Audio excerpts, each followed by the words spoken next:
আসসালামু আলাইকুম। দীর্ঘদিন পরে আবারও নতুন টিউটোরিয়াল নিয়ে আপনাদের সামনে হাজির হলাম। তো আশা করছি আপনারা সবাই আল্লাহর ইচ্ছায় ভালো আছেন। মাঝখানে একটি বেশ ভালো গ্যাপ হয়ে গেল, টিউটোরিয়াল দেয়া হয় না।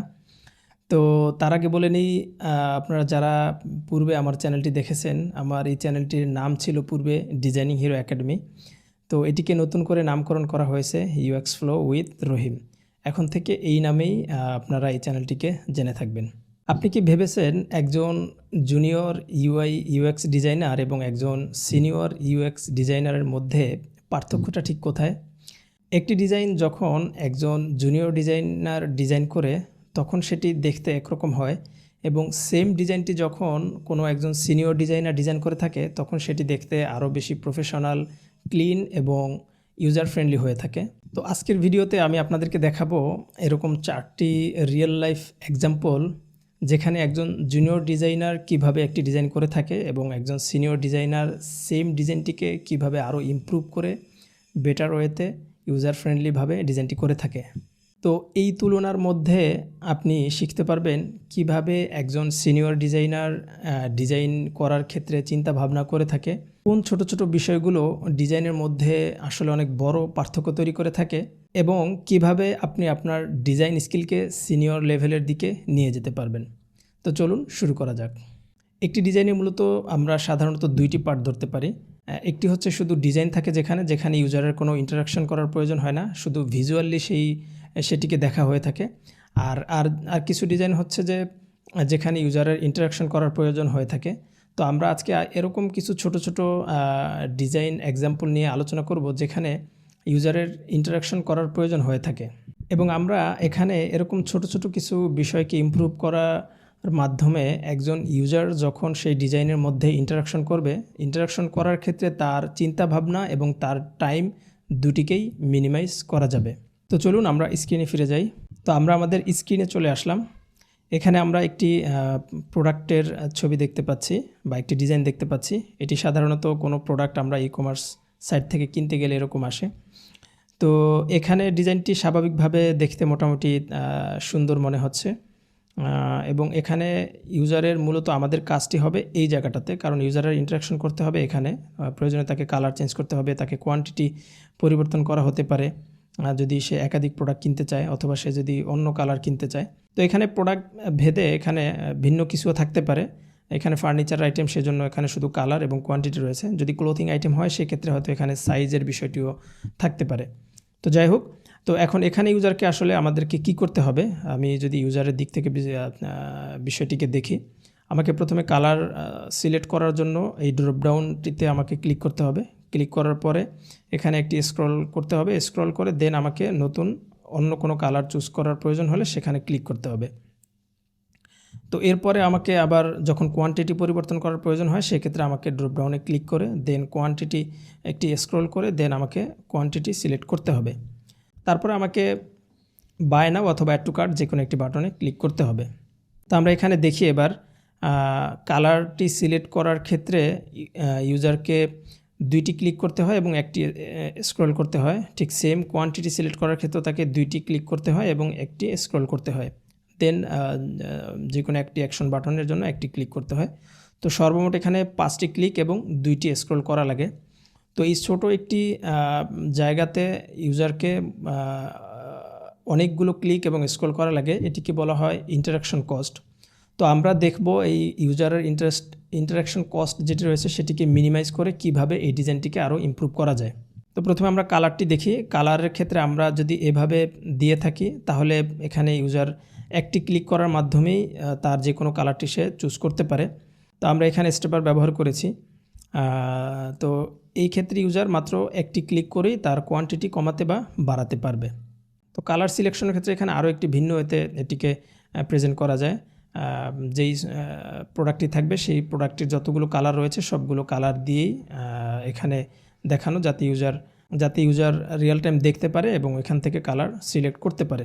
তো এখন আমরা দেখি এখানে কয়টি ক্লিক, কালারের জন্য একটি ক্লিক, কোয়ান্টিটির জন্য একটি ক্লিক এবং অ্যাড টু কার্ট অথবা বাই নাওর জন্য একটি ক্লিক।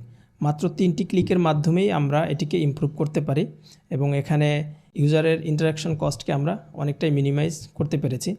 তো ইউজার যখন একটি প্রোডাক্ট পারচেস করতে এসে এখানে প্রথমে কালার যদি সে দেখতে না পায় সেক্ষেত্রে হয়তো ভাবতে পারে যে এখানে অন্য কোনো কালার নাও থাকতে পারে। ইউজারের ইন্টারাকশন যতটা সহজ এবং সিম্পল হবে কনভার্সন রেট ততটাই বেশি হয়ে থাকে। তো এরপরে আমরা দ্বিতীয় আরেকটি এক্সাম্পল দেখি। তো এখানে হোটেল বুকিং করার ক্ষেত্রে একটি ইন্টারফেস এটি। তো এখানে যখন গেস্ট সিলেক্ট করার বিষয় আসে সেই ক্ষেত্রে ঠিক সেম এখানে অ্যাডাল্ট সিলেক্ট করার ক্ষেত্রে সেক্ষেত্রে এখানে ইউজারকে 2টি ক্লিক করতে হয়, একটি স্ক্রল করতে হয়। চিলড্রেনের ক্ষেত্রেও সেম 2টি।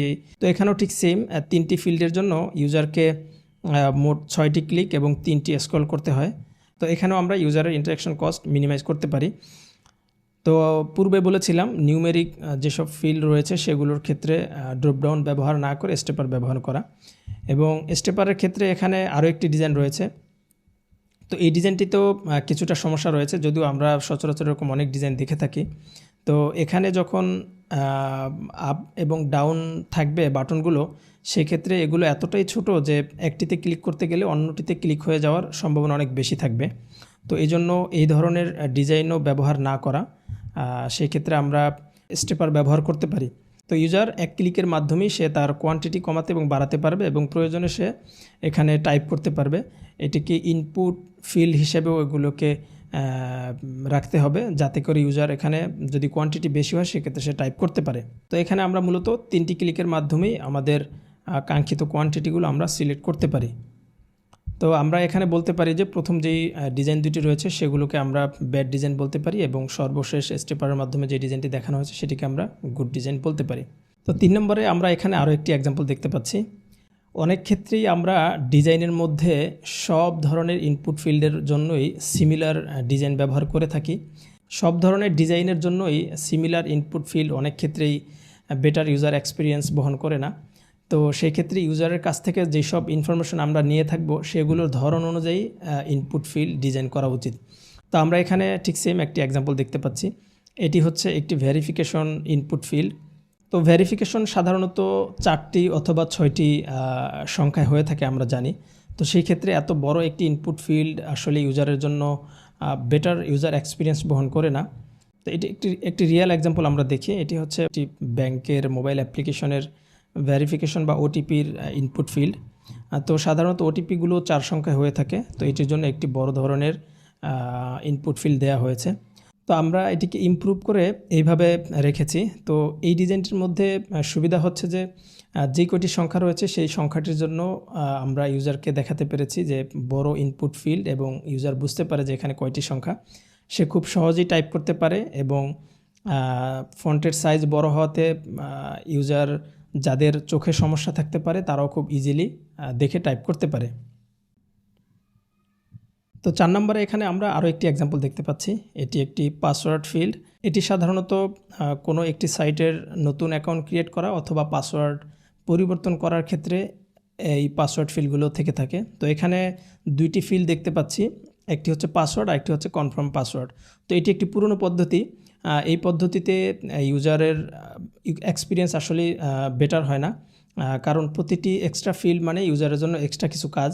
তো একটি ফিল্ডে পাসওয়ার্ড দেওয়ার পরে পুনরায় সেই পাসওয়ার্ডটি দেওয়া ইউজারের জন্য অনেকটা বিরক্তিকর হয়ে থাকে এবং তার সময় বেশি লেগে থাকে। কারণ একবার পাসওয়ার্ড যেটাতে দেওয়া হলো, দ্বিতীয়বার কনফার্ম পাসওয়ার্ড যদি ভুল হয় তো তারপরে যখন সে বাটনে ক্লিক করবে দেন দেখাবে যে পাসওয়ার্ডটি তার ভুল হয়েছে। তো পুনরায় তাকে আবার পাসওয়ার্ড টাইপ করতে হবে। তো পুরো প্রক্রিয়াটি অনেকটা দীর্ঘস্থায়ী হয়ে থাকে এবং ইউজারের জন্য আসলেই বিরক্তিকর হয়ে থাকে। তো এটিকে আমরা একটি শো হাইড টগলের মাধ্যমে এটির সমাধান করতে পারি। ইউজার খুব সহজেই দেখতে পারবে যে সে পাসওয়ার্ড কি দিয়েছে এবং সেটি কিভাবে হচ্ছে, এবং এটি অনেকটাই ইউজার ফ্রেন্ডলি এবং এর ইউজারের ইন্টারাকশন কস্ট অনেকটাই মিনিমাইজ করে থাকে। তো এটিকে আরও ইমপ্রুভ করার ক্ষেত্রে আমরা ইনলাইন পাসওয়ার্ড ভেরিফিকেশন রাখতে পারি। সেক্ষেত্রে ইউজার যখন পাসওয়ার্ড টাইপ করছে তখনই সে দেখতে পারলো যে তার ভুল হচ্ছে কি না। পুনরায় তাকে সাবমিট বাটনে ক্লিক করে তার ভুল দেখে সে আবার সংশোধন করার যেই সিস্টেমটি রয়েছে সেটিকে আমরা মিনিমাইজ করতে পারি। তো এটির মাধ্যমে ইউজারের সময় বাঁচলো, ইউজারের ঝামেলা কমলো এবং পুরো প্রক্রিয়াটি সহজ এবং খুব সুন্দর একটি ইউজার এক্সপিরিয়েন্স ইউজার পেয়ে থাকবে এটির মাধ্যমে। তো আজকের ভিডিও ছিল এতটুকুই। যদিও এখানে বিষয়গুলো খুবই সিম্পল এবং এগুলো সাধারণত হয়তো আপনারা জেনে থাকবেন, কিন্তু এটার মাধ্যমে আমরা হয়তো বুঝতে পারবো যে আসলে কিভাবে এবং কোন কোন জায়গাগুলোতে আমরা থিঙ্কিং করতে পারি এবং কোন কোন বিষয়গুলোকে ফোকাস করে আমাদের চিন্তা ভাবনা করে প্রতিটি ডিজাইন করা উচিত। ভিডিওটি কেমন লাগলো সেটি অবশ্যই কমেন্ট করে জানাতে ভুলবেন না। যদি চ্যানেলটিতে নতুন হয়ে থাকেন তাহলে প্রয়োজনে চ্যানেলটি সাবস্ক্রাইব করে রাখতে পারেন এরকম আরও নতুন নতুন ভিডিও দেখার জন্য। তো পরবর্তী ভিডিও দেখার আমন্ত্রণ জানিয়ে আজকের মতো এখানেই শেষ করছি। আল্লাহ হাফেজ। আসসালামু আলাইকুম রহমতুল্লাহ।